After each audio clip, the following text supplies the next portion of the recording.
Kamera arkasında sadece ben varım. Kimseyi çekmeyeceğim. Ay bundan ben de istiyorum eve. Nereden alıyorsun bunu? Kızılcık Şerbeti yeni bölümde neler olacak?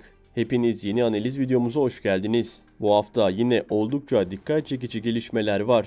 Ve ilk fragman bize birçok ipucu veriyor. Her zaman olduğu gibi bu videoda fragmandaki detayları sizlerle birlikte değerlendireceğiz. Ve neler olabileceğine dair önemli çıkarımlarda bulunacağız.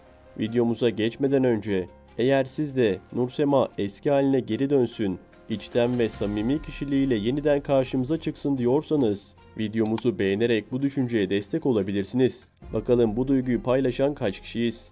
Ayrıca kanalımıza abone olmayı ve bildirimleri açmayı unutmayın ki yeni videolardan ilk siz haberdar olun. Bu videoda sadece fragman yorumlama değil, aynı zamanda Beril meselesini de detaylı şekilde değerlendireceğiz. Beril karakteri giderek daha fazla ön plana çıkıyor ve izleyicilerin kafasında birçok soru işareti oluşmaya başladı. Özellikle yaptığı hamleler ve arka plandaki amaçları ilerleyen bölümlerde önemli sonuçlar doğurabilir. Bununla birlikte Pembe'nin otopsi raporunun ortaya çıkacağına dair güçlü iddialar var.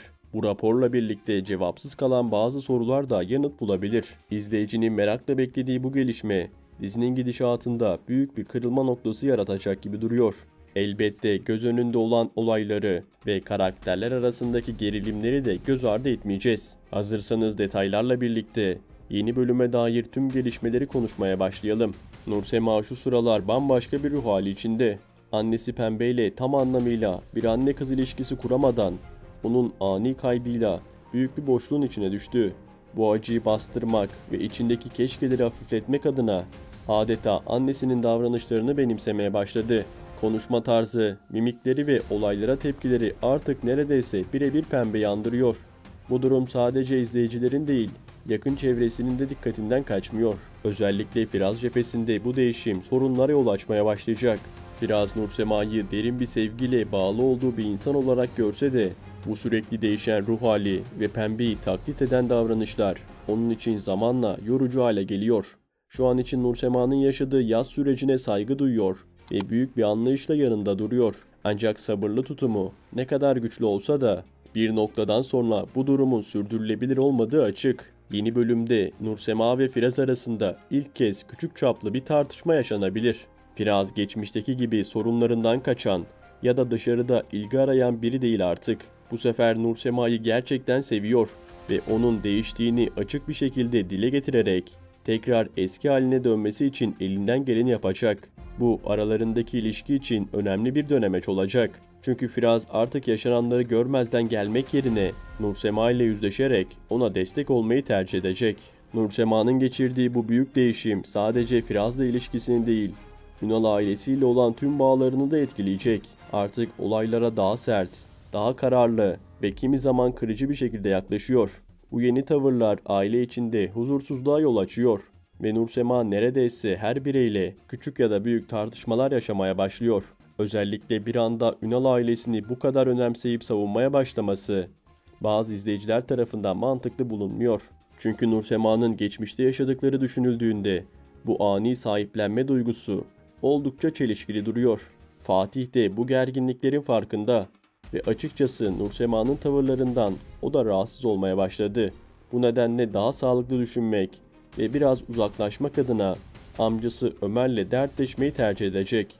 Ömer'in önerisiyle kafasını dağıtmak için spora başlama kararı alıyor. Ancak tam da bu noktada Fatih'in spor salonunda Defne ile karşılaşması. Fatih bu durumu Doğa'dan gizlemeyi tercih edecek. Fragmanda Doğan'ın Fatih'e neden spora gittiğin belli oldu tarzında bir söz söylediğini görüyoruz. Bu da Doğan'ın bir şekilde gerçekleri öğreneceğini ve durumun ikili arasında yeni bir kırılmaya yol açacağını işaret ediyor. Fatih her ne kadar artık geçmişteki hatalarını tekrarlamayacağına dair sözler verse de bu sözler Doğan'ın güvenini yeniden kazanmak için yeterli olmayabilir. Sosyal medyada Doğa karakterine olan tepki her geçen gün artıyor. Fatih bu defa gerçekten mantıklı ve sağduyulu bir davranış sergilemeye başladı. Şu anda dizide mantıklı düşünebilen sayılı karakterlerden biri olarak öne çıkarken Doğan'ın sürekli olarak huzursuzluk yaratması ilişkilerine olan inancını da zedeliyor. Artık bu ilişkinin yeniden ilk günlerindeki romantik havasına dönmesi gerekiyor. Çünkü hem karakterlerin gelişimi açısından hem de izleyicinin empati kurabilmesi adına bu ikilinin birbirine yeniden sevgiyle yaklaşması önemli. Özellikle Doğa karakterine yönelik artan tepkilerin azalması için senaryoda onun da daha dengeli ve anlayışlı bir portre çizmesi şart. Aksi halde Doğa'nın giderek daha da yalnızlaşan bir karaktere dönüşmesi kaçınılmaz olacak. Pembe'nin vefatı ile ilgili sır perdesi nihayet aralanmak üzere.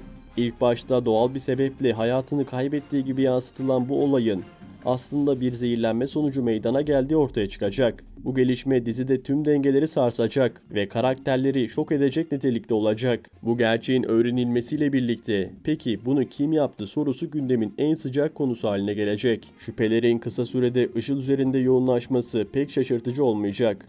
Özellikle Pembe'nin vefatından sonra Abdullah'a daha da yakınlaşmaya çalışması, evlilik planlarını hızlandırması ve her şeyi kontrol altına almak istemesi onun bu işin baş aktörü olduğunu gösteriyor. Yeni bölümde Işıl'ın Abdullah ile evlenmek için gösterdiği çaba daha da belirginleşecek. Ancak tüm bu gelişmeler Işıl'ın düşündüğü gibi ilerlemeyecek. Çünkü Abdullah da bu ilişkinin doğallığından ve samimiyetinden emin değil. Her ne kadar yalnızlık duygusu onu bu evliliğe itiyor gibi görünse de içinde hala büyük bir sorgulama var.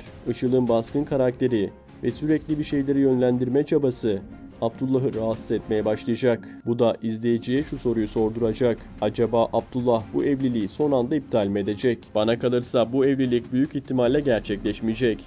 Özellikle Işıl'ın geçmişiyle ilgili ortaya çıkacak detaylar ve Pembe'nin vefatındaki rolü netleştiğinde Abdullah'ın geri adım atması kaçınılmaz olacak. Dizi şu an öyle bir noktaya geldi ki sırların birer birer ortaya döküleceği ve herkesin gerçek yüzüyle yüzleşeceği bir dönem yaşıyoruz. Bu nedenle Işıl'ın maskesinin düşmesi artık an meselesi. Belki de bu büyük sırlar sezon finaline saklanıyor olabilir. Eğer öyleyse izleyiciyi şaşırtıcı ve sürükleyici bir final bekliyor diyebiliriz. Işıl'ın gerçek yüzünün ortaya çıkmasıyla birlikte sadece Abdullah değil, tüm aile büyük bir sarsıntı yaşayacak. Beril'in kıvılcımı olan bakışları dizinin dikkatli izleyicilerin gözünden kaçmadığı gibi ilk olarak Mary'nin de radarına girmiş durumda.